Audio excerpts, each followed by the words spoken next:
سورہ المومنون آیت نمبر 17 صفحہ نمبر 309 نحمدہ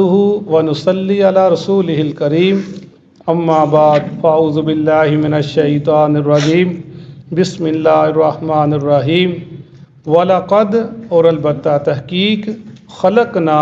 ہم نے پیدا کیا فوقکم تمہارے اوپر سبع طرائق 7 راستے وما کننا اور نہیں ہیں ہم عن الخلق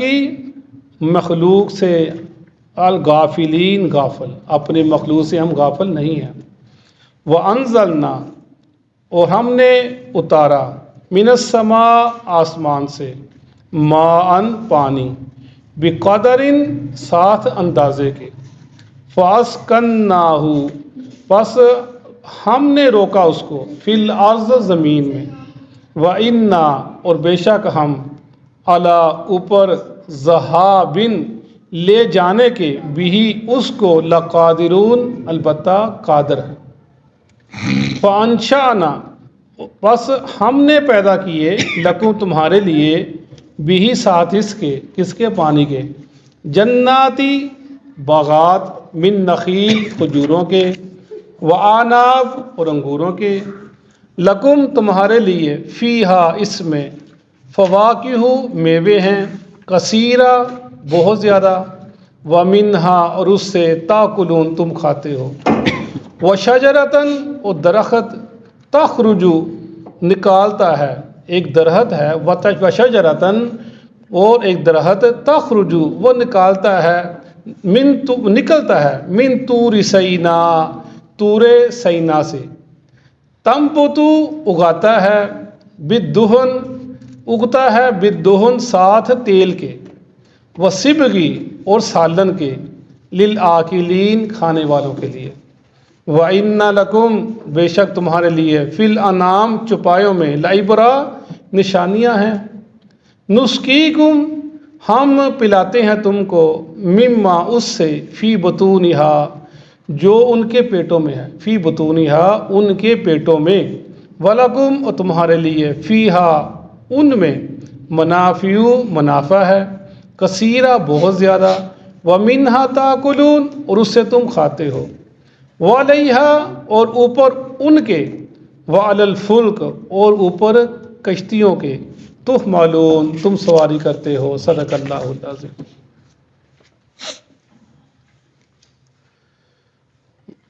یہ سورہ المومنون اس میں جب پیچھے ہم نے پڑھا اللہ تعالیٰ جو مومن بندے ہیں ان کی صفات بیان کی کہ مومن کو ایسے ہونا چاہیے۔ اللہ کے نبی نے فرمایا کہ جن میں یہ صفات ہوں گی وہ ان پر عمل کرے گا وہ شخص جنت میں جائے گا، ہم نے پیچھے پڑھا۔ پھر مشرکین نے مکہ کو بتایا جا رہا سمجھایا جا رہا ہے، ہم نے پیچھے پڑھا پچھلی آیات میں اللہ تعالیٰ نے ان کو بتایا کہ ہم نے تم کو کیسے پیدا کیا، نطفے سے پھر خون سے پھر لوتھڑے سے پھر تمہیں شکل دے دی۔ تو اللہ ان کو مثالیں بیان کر کے بتا رہا ہے کہ لوگوں سمجھ جاؤ پلٹ آؤ، میں اللہ قدرت رکھتا ہوں تم کو دوبارہ اٹھانے پا، جب میں نے تم کو پہلے پیدا کیا تو تم کو دوبارہ اٹھانے پر میں اٹھا لوں گا تم کو، اس میں کوئی مشکل والی بات نہیں ہے۔ وہی باتیں بتائی جا رہی ہیں اور ان کو نشانیاں بتائی جا رہی ہیں سمجھائی جا رہی ہیں، نشانیاں عبرت کے لیے۔ اپنے آپ میں دیکھو، اپنے ارد و گرد میں دیکھو، اپنے ماحول میں دیکھو، یہ بتایا جا رہا ہے۔ اسی طرح رسول اللہ صلی اللہ علیہ وسلم جب آپ معراج پہ گئے تھے، آپ واپس آئے تھے معراج سے، انہوں نے آپ کو انکار کیا تھا معراج پہ جانے کا، تو آپ نے انہیں کہا تھا پوچھو کیا پوچھتے ہو، انہوں نے کہا بتاؤ بیت المقدس کیسا ہے، اس کے دروازے کتنے ہیں، اس کی وہ دروازہ کس طرف ہے وہ کس طرف ہے۔ اللہ کے نبی نے کوئی سفر تو نہیں کیا تھا، لیکن اللہ تعالیٰ نے، اللہ کی یہ محبت ہے کہ اللہ مشرکین مکہ پوچھ رہے ہیں، اللہ تعالیٰ نے وہ بیت المقدس کو آپ کو سامنے کر دیا، آپ دیکھتے جاتے بتاتے جاتے ان کو نشانیاں، کیوں کہ یہ لوگ سمجھ جائیں اللہ کی طرف لوٹ آئیں۔ پھر انہوں نے اللہ کے نبی نے یہ بتایا کہ ایک قافلہ جو مکہ سے جا رہا ہے ادھر یا ادھر سے آ رہا ہے وہ فلاں جگہ پر پہنچا ہوا ہے، میں نے اسے دیکھا ہے، اس کے آگے فلاں اونٹنی ہے، اس کے تو فلاں آدمی سوار ہے، یہ بتایا ان کو۔ وہ جو وہ بتایا گیا جب وہ واپس قافلہ ہے ویسے ہی تھا، یہ نشانی کو بتائی جا رہی ہیں تاکہ لوگ سمجھ جائیں، واپس آ جائیں، اللہ کی طرف پلٹ آ جائیں، اللہ کی جہنم سے بچ جائیں، اللہ کے عذاب سے بچ جائیں۔ اصل تو چیز یہی تھی کہ اللہ کے لوگ واپس آ جائیں، سمجھیں توحید کیا ہے، شرک سے بچ جائیں، یہی سمجھانے کا مقصود تھا۔ جو بتایا بابا یہ اللہ بار بار ذکر کر رہا ہے، میں نے یہ کیا، میں نے یہ کیا، میں نے یہ کیا، اللہ اپنا بتا رہا ہے کہ میں قدرت رکھتا ہوں تمہیں اٹھانے کی، دوبارہ زندہ کرنے کی۔ وَلَقَدْ خَلَقْنَا فَوْقَكُمْ سَبْعَ طَرَائِقَ، اور البتہ تحقیق ہم نے پیدا کیے اوپر تمہارے 7 راستے۔ وَلَقَدْ خَلَقْنَا فَوْقَكُمْ سَبْعَ طَرَائِقَ، اور البتہ تحقیق ہم نے پیدا کی اوپر تمہارے 7 آسمان، یا 7 آسمان 7 راستے۔ طرائق راستے کو طریقہ کہتے ہیں، یعنی 7 یہ اچھا 7 آسمان ہیں، اس کے اندر مفسر لکھتے ہیں 7 راستے ہیں، یعنی ہر آسمان ایک راستہ ہے، اس میں فرشتے سفر کرتے ہیں، جاتے آتے ہیں، انہیں بتایا۔ یا اس سے مراد 7 آسمان بھی ہیں، 7 آسمان۔ یا اس سے مراد ایک چیز اور ہے جو بڑی زبردست ہے کہ ہم نے تمہارے اوپر 7 راستے بنا دیے۔ کیا مطلب ہے؟ یعنی اللہ فرما رہے ہیں کہ تم کو پہلی دفعہ پیدا کرنا اور تم کو دوسری دفعہ پیدا کرنا یہ بہت آسان ہے۔ ہم نے جو تمہارے اوپر کام کیا یہ تو بڑی ایک انوکھی چیز ہے، بڑی ایک دیکھو وہ آسمان کیسے کھڑا ہے، سورج کیسے، چاند کیسے، ستارے کیسے کھڑے ہیں، ہم نے ان کو بنا دیا ہے۔ وہ ایک کافی دلچسپ چیزیں ہیں، دیکھو اس میں اللہ کی قدرتیں ہیں، اللہ کی نشانیاں ہیں۔ اگر ہم ان کو کھڑا کر فوقکم تمہارے اوپر، یعنی تمہاری تخلیق سے وہ اوپر والا کام ہے، تم کو پیدا کرنا، تم کو پہلے پیدا کرنا، تم کو دوبارہ پیدا کرنا، یہ تمہارے اوپر لیے بڑا ہی آسان کام ہے۔ وَلَقَدْ خَلَقْنَا فَوْقَكُمْ، ہم نے تم سے جو اوپر والا کام ہے، تم سے بڑا کام ہے، افضل کام ہے، ہم نے اس کو کر دیا۔ اتنی دنیا، آسمان، سورج، چاند، سارے پہاڑوں کو ہم نے کر دیا، یہ تو بڑا ایک ناممکن سی بات ہمیں زمین نظر آتی ہے، ہم نے یہ کام کرتا فرما رہے ہیں۔ وَمَا كُنَّا عَنِ الْخَلْقِ غَافِلِينَ، اور ہم اپنی مخلوق سے غافل نہیں ہیں، ہم ہر بندے کا ایک ایک کمال کو جانتے ہیں، اس کے ایک ایک جو فعل کرتا ہے اس کو جانتے ہیں، اس کے قول کو بھی جانتے ہیں، اس کے فعل کو بھی جانتے ہیں، اس کے عمل کو بھی جانتے ہیں۔ وہ کیا کرتا ہے، پیچھے پڑھا تھا نا، وہ آیت ہے کہ جہاں پر ایک پتا بھی گرتا ہے اللہ کو اس کا پتہ ہے کہ پتا کہاں، کتنے جنگلات ہیں، بے شمار انگنت۔ اللہ میں ایک پتا جب ٹوٹتا ہے شاخ سے، گرتا ہے، تیرے رب کو اس کا پتہ ہے، باقی کیا بات پیچھے رہ جاتی ہے۔ وہ آتا ہے نا موسیٰ علیہ السلام کا واقعہ، جب وہ اپنی بیوی بچوں کو چھوڑ کر گئے تھے وہ آگ لینے کے لیے، وہاں پر اللہ نے نبوت دے دی۔ اللہ نے کہا چلو موسیٰ فرعون کے پاس، یا اللہ پیچھے بیوی بچے ہیں۔ کہا موسیٰ ان کی فکر کرتا ہے، وہ مفسر لکھتے ہیں کہ یا اللہ بچے ہیں، یا موسیٰ اس کی فکر کرتا ہے، یہ تیرے ہاتھ میں، تیرے ہاتھ کی چھڑی ہے، نیچے کیا پتھر پڑا، اس پتھر میں مارو چھڑی۔ ایک ماری، وہ اوپر سے لیدا ہوا، پھر دوسری ماری چھڑی، پھر وہ تیسری ماری تو نیچے جب ایسے وہ پھٹا پتھر تو اس کے اندر سے کیڑا ہے، اس کے منہ میں ایک سبز رنگ کا پتا ہے۔ اللہ فرمارے موسیٰ میں اس سے باخبر ہوں اپنی مخلوق سے، تو تیرے بیوی بچوں کو میں نے دوں گا۔ مفسر لکھتے ہیں تو وہ اللہ بے فکر ہو گئے، آگے ان کا ذکر نہیں ملتا، لیکن بیوی تھے، بچے تھے، کیا ہوا لیکن وہ جتنے مقصد کی بات تھی وہ بتا دی گئی۔ یعنی اللہ فرماتے ہیں ہم اپنی مخلوق سے غافل نہیں ہیں، ہم ان کے دکھ، درد، تکلیفیں، ان کے جو آزمائشیں ہم جانتے ہیں ان کو۔ یہ بولتے ہیں اللہ کو پتہ نہیں، اللہ بڑی اوپر کی چیز ہے، ہم اس تک نہیں پہنچ سکتے، اس کو ہماری کیا پرواہ ہے۔ اللہ ہماری ان کے آگے، ان کے آگے، یہ اللہ نے اپنے بندے، نیک بندے پیدا کیے ہیں، یہ اللہ کے نزدیک ہیں، یہ ہمیں اللہ کے نزدیک کر دیں گے، ہم نہیں۔ وما كنا عن الخلق غافلین، اللہ جو چیز کو میں نے پیدا کر دیا میں اسے غافل نہیں ہوں، اس کی ہر ضروریات کو پورا کرنے کے لیے، اس کے دکھ تکلیفوں کو دور کرنے کے لیے مجھے پتہ ہے، میں غافل نہیں۔ اللہ یہ شان اللہ کی بات۔ وما قدر اللہ حق قدرہ، اور لوگوں نے اللہ کی قدر نہیں کی جس کا قدر کرنے کا حق تھا، نہیں قدر کی لوگوں نے۔ وانزلنا من السماء ماء بقدر فاسقناه في الارض وانا على ذهاب به لقادرون، ہم نے آسمان سے پانی کو نازل کیا ایک اندازے کے مطابق، پھر ہم نے اس کو روک لیا زمین کے اوپر۔ جب بارش برستی ہے اللہ کے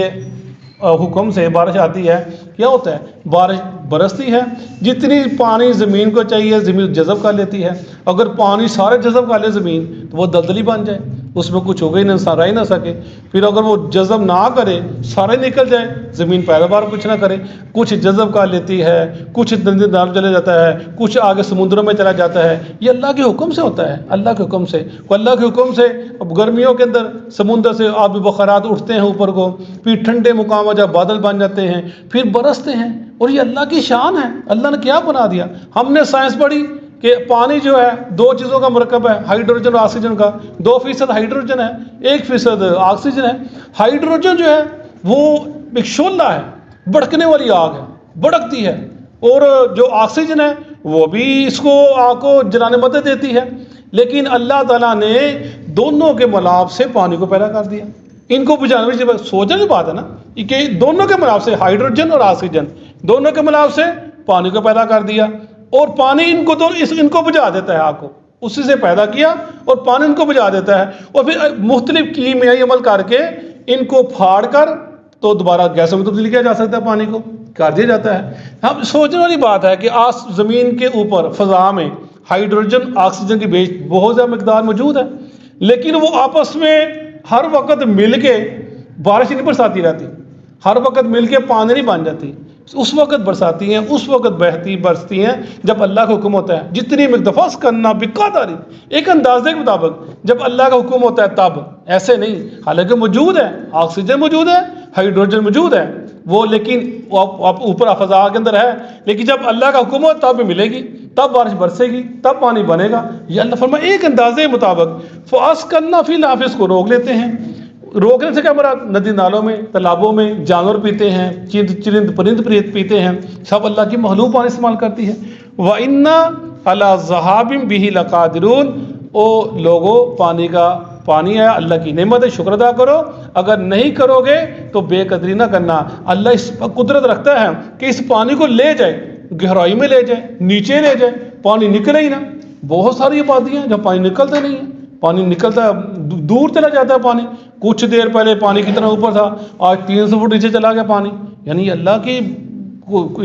کچھ نشانی ہے اللہ تعالیٰ کی، سب معاملے ایسے لقادر، ہم قدرت رکھتے ہیں۔ فَأَنشَأْنَا لَكُمْ، ہم نے پیدا کیے تمہارے لیے، بِهِ ساتھ اس پانی کے، جنات باغات، من نخیل کھجوروں کے،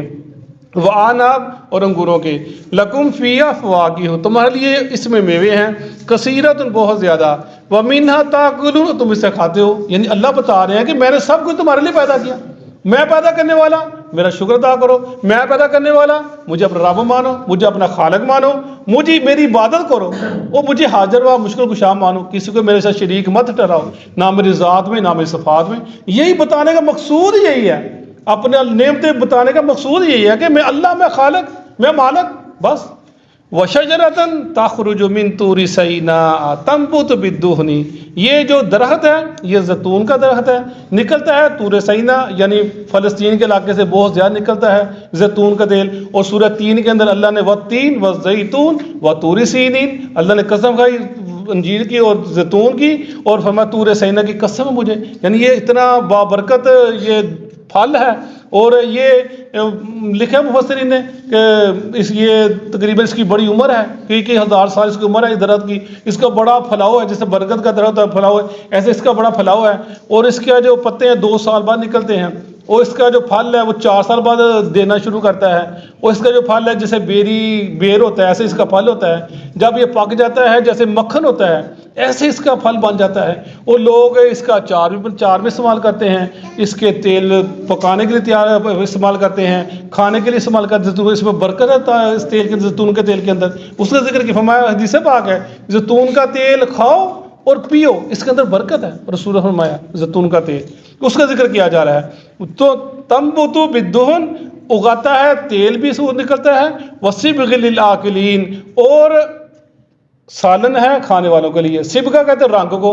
سبغۃ اللہ، اللہ کا رنگ، کیا مطلب سبغ للآکلین، یہ جو سالن ہے کھانے والے، یہ سالن جو روٹی کو کیا کرتا ہے، رنگ دیتا ہے۔ روٹی سادہ سفید ہوتی ہے بس، لیکن جو سالن اس کو رنگ دیتا ہے، سبغ للآکلین، کہ سالن ہے کھانے والوں کے لیے۔ وَإِنَّ لَكُمْ،